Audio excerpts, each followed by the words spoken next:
The third factor, capability to evolve. Capability to evolve means what? They say in English that there is only one thing which remains constant, that is change. OS is also subjected to the same stuff. When we initially started with the OS was working with command prompt, which today known as the CMD. It was known as the computer. The word called PC, personal computer, never existed.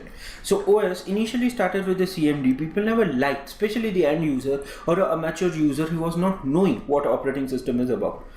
Later on, thanks to Microsoft, they shifted to GUI, which is graphical user interface, which had a window with fancy buttons, drop down buttons, minimization, maximization, closing, and most important, the pointer.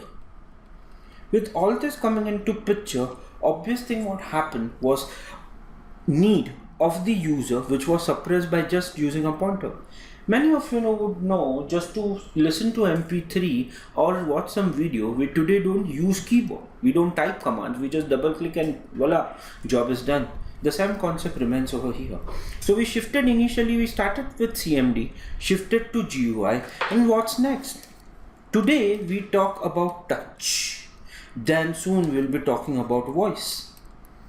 Basically what I'm trying to explain over here is the phenomena called evolution.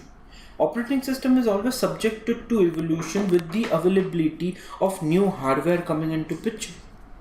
Things are changing, hardware are changing, rather human need is changing. Initially we always had a concept of a desktop, shifted to laptop, shifted to palm top, and today we shifted to just a normal cell which can do everything. But now we are mobile, that is when we are moving. We no longer can type commands over here. We cannot just use GUI to click because we are driving on or riding a bike. Touch may not be possible because you have a hand gloves or your hands are tied in some other job. So now voice would be the next option. So obvious thing is to understand that operating system slowly and steadily need to evolve itself to adapt to the new needs. When it does this, what happens? The cycle of evolution works one simple thing. User, which comes out with its own need, industry, which comes out with its own hardware, which can map to the user need, OS, which would adapt to the available hardware and create a new version.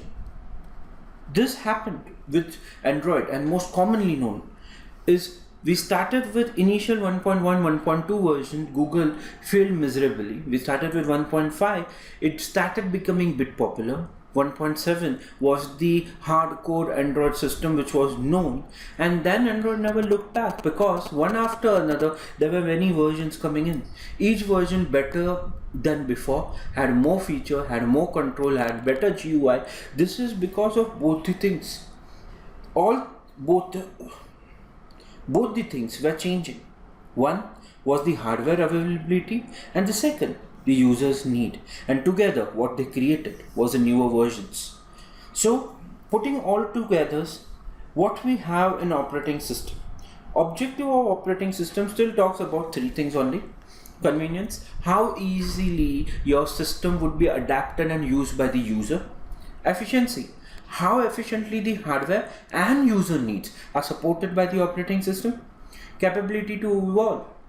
Is your system capable of adapting to new needs of the user, support with the new availability of the hardware, and then create a new version of itself?